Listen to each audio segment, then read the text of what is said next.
dari kelompok 11 dari kampus Universitas Muhammadiyah Kudus akan melakukan penyuluhan terhadap masyarakat ya.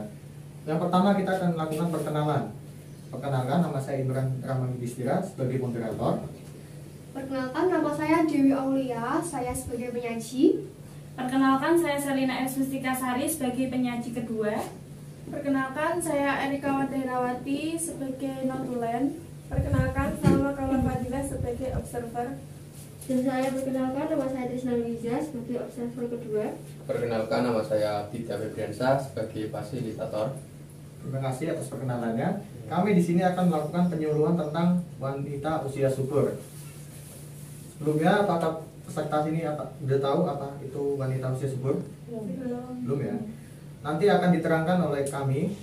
Yang pertama adalah penyaji dan juga ada notulen yang untuk mencatat pertanyaan dari para peserta, dan ada fasilitator yang akan membagikan konsumsi serta leafletnya, dan di pojok Kak Abdi sebagai yang merekam presentasinya.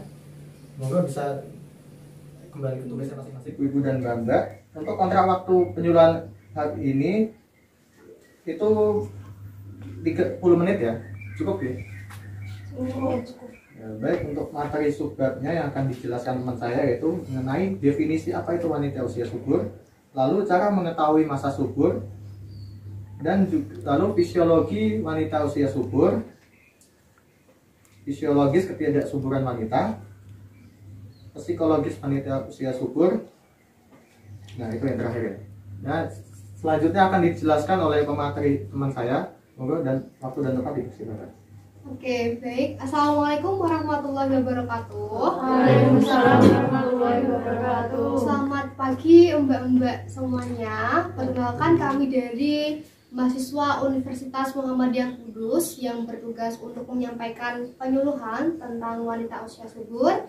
Nah, kali ini kita akan membahas tentang wanita usia subur. Nah, sebelumnya apakah mbak-mbak di sini semua sudah mengetahui pengertian dari wanita usia subur? Belum tahu ya. Oke. Saya jelaskan pengertian dari wanita usia subur. Nah, kami dari kelompok 11 ya, kelompok 11 kelas B.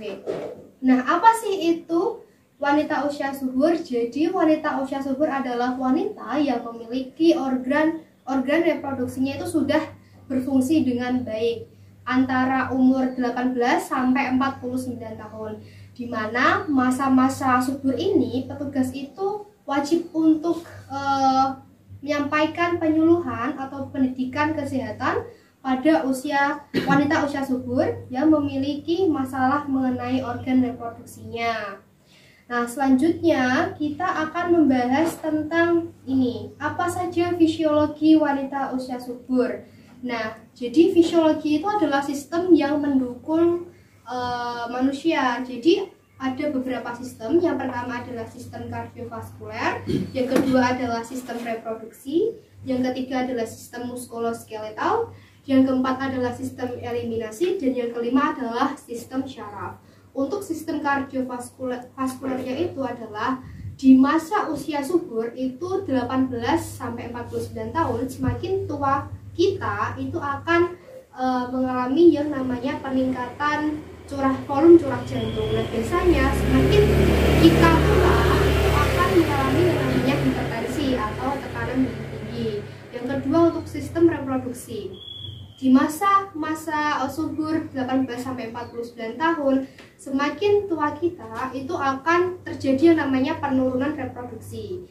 Yang ketiga adalah sistem muskuloskeletal, yang keempat adalah sistem eliminasi, dan yang kelima adalah sistem syaraf. Oke, lanjut yang selanjutnya adalah apa saja sih masalah dari kesuburan wanita. Nah, kan biasanya kita sebagai wanita itu memiliki problem diri kita sendiri. Ada beberapa nih masalah dari kesuburan wanita. Yang pertama adalah siklus menstruasi yang tidak teratur. Banyak ya dari mbak-mbak semuanya pasti pernah mengalami yang namanya siklus menstruasi yang tidak teratur. Mungkin bisa sebulan 2 kali atau sebulan tidak menstruasi, tapi bisa 2 bulan sekali dalam menstruasi, seperti itu. Yang kedua adalah berat badan yang tidak seimbang. Jadi berat badan itu juga sebagai masalah terhadap kesuburan wanita. Lalu yang ketiga adalah Polycystic Ovary Syndrome atau PCOS, di mana kantung sel telur itu tidak bisa berkembang dengan baik. Dan yang keempat adalah merokok. Merokok ini juga bisa sebagai penghambat dalam wanita usia subur juga bisa. Oke, lanjutnya adalah ini.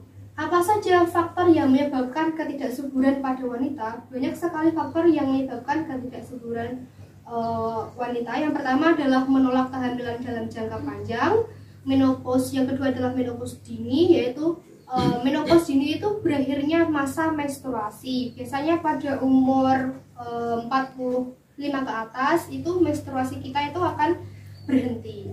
Yang ketiga adalah kerusakan saluran telur, di mana saluran ini itu bisa menyempit sehingga akan memperlambat bertemunya sel sperma dan juga sel telur. Oke, paham ya Ibu sampai sini ya Mbak-mbak semuanya? Oke, selanjutnya akan dijelaskan oleh teman saya yaitu Mbak Selina. Monggo Mbak Selina. Di sini saya akan melanjutkan penjelasan dari Mbak Dewi. Sebelumnya, apakah ibu-ibu tahu apa saja penyakit kelamin pada wanita usia subur? Tidak. Di sini saya akan menjelaskan beberapa penyakit kelamin pada wanita usia subur. Yang pertama adalah infeksi kelenjar Bartolini. Kista Bartolini adalah benjolan berisi cairan. Nah, yang kedua sekarang kondiloma acuminata. Kondiloma acuminata disebut juga dengan kutil kelamin. Kondisi ini disebabkan oleh virus human papillomavirus atau HPV dan biasanya bisa ditularkan melalui hubungan seksual tanpa kondom. Apakah ibu-ibu itu tahu apa itu kondom? Kondom itu seperti alat pengaman kontrasepsi ya Bu ya. Bisa dimengerti Bu? Baik. Saya akan melanjutkan tentang bagaimana tanda-tanda wanita usia subur. Apakah ibu-ibu semua tahu bagaimana tanda-tanda wanita usia subur? Tidak. Jika tidak, saya akan menjelaskannya sedikit ya Bu. Tanda-tanda wanita usia subur yang pertama adalah nyeri pada payudara, yang kedua nyeri perut bagian bawah, yang ketiga gairah seksual meningkat, dan yang terakhir bisa disebabkan oleh keluarnya cairan bening pada vagina. Kemudian saya akan melanjutkan tentang bagaimana cara mengetahui masa subur. Untuk mengetahui masa subur dapat diketahui dengan cara sistem kalender, yang kedua USG, yang ketiga mengukur suhu basal tubuh, dan yang keempat adalah lendir leher rahim bersih, licin, dan elastis. Apakah bisa dimengerti Ibu-ibu? Baik. Kemudian, baik Ibu, di sini penjelasannya sudah selesai. Apakah Ibu-ibu semua sudah paham? Sudah. Baik, saya kembalikan kepada moderator ya Bu. Baik, terima kasih untuk penyaji kita Mbak Dewi dan Mbak Selina. Selanjutnya di sini saya akan menyimpulkan materi untuk hari ini ya, yaitu definisi wanita usia subur adalah wanita yang memiliki usia produktif sejak mendapat haid pertama hingga berhentinya haid antara usia 15 sampai 49 tahun dengan status belum menikah. Jadi ini haid itu muncul bisa pada saat belum menikah atau sudah menikah atau pada saat janda. Lalu yang kedua, cara mengetahui masa subur yaitu dilihat dari sistem kelenjarnya. Yang kedua, modifikasi lendir rahim. Yang ketiga, mengukur suhu basal tubuh. Yang keempat, USG. Nah, berikut kesimpulan saya ya. Apakah ada yang ingin ditanyakan untuk para peserta? Contohnya, saya mau tanya, apakah ada makanan, jenis-jenis makanan yang bisa membuat kesuburan wanita ini menurun? Baik, terima kasih atas pertanyaannya. Berikutnya akan dijelaskan oleh penyaji kita. Oke, sebelumnya dengan Mbak siapa? Mbak Muna. Mbak Muna. Oke Mbak Muna, saya akan menjelaskan beberapa makanan yang membuat kesuburan wanita itu menurun. Jadi ada makanan yaitu junk food ya Mbak Muna. Junk food itu adalah makanan cepat saji, contohnya seperti mie instan, lalu makanan-makanan yang ada di resto tapi yang cepat saji seperti baksoan kayak mie ayam. Kalau sausnya terlalu banyak itu juga bisa menimbulkan kesuburan wanita itu menurun, lalu ada minuman bersoda. Seperti itu Mbak Muna, apakah bisa dipahami? Jadi kayak junk food gitu. Betul, junk food. Oke, Terima kasih. Baik, terima kasih atas pertanyaan dari Mbak Muna. Apakah peserta ada yang ingin bertanya lagi? Oke, Bu, silakan. Pola hidup seperti apa yang bisa mengganggu usia subur di wanita? saya akan menjawab ya. Sebelumnya dengan Mbak siapa? Erika. Oke, Mbak Erika. Di sini saya akan menjawab pola yang bisa membuat kesuburan wanita itu menurun adalah satu, dia jarang berolahraga. Yang kedua, dia itu misalnya tidak pernah mandi. Maksudnya mandinya itu sehari sekali atau 2 hari sekali, jarang membersihkan area vagina. Lalu yang ketiga adalah makan makanan yang tidak bergizi. Lalu yang keempat adalah pola dia minum minuman keras ataupun dia merokok. Seperti itu Mbak Erika, apakah bisa diterima? Baik, terima kasih Mbak Erika. Baik, terima kasih kepada Bu Erika. Apakah ada pertanyaan lagi atau sudah cukup?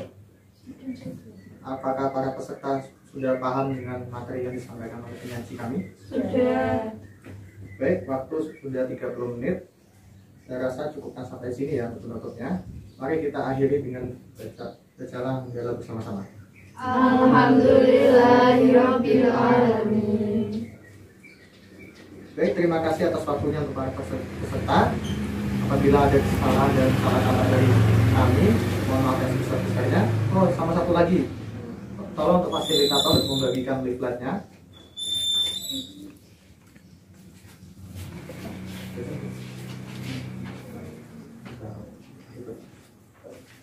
Nah, leaflet ini bisa dibaca untuk di rumah ya, untuk para peserta. Apabila tiba-tiba pas pulang kok lupa apa tadi ya yang disampaikan, bisa dibaca melalui leaflet ini ya di rumah. Baik, terima kasih atas waktunya. Mohon maaf apabila ada kesalahan. Saya perwakilan sebagai moderator dari kelompok 11 meminta maaf yang sebesar-besarnya. Assalamualaikum warahmatullahi wabarakatuh. Waalaikumsalam warahmatullahi wabarakatuh.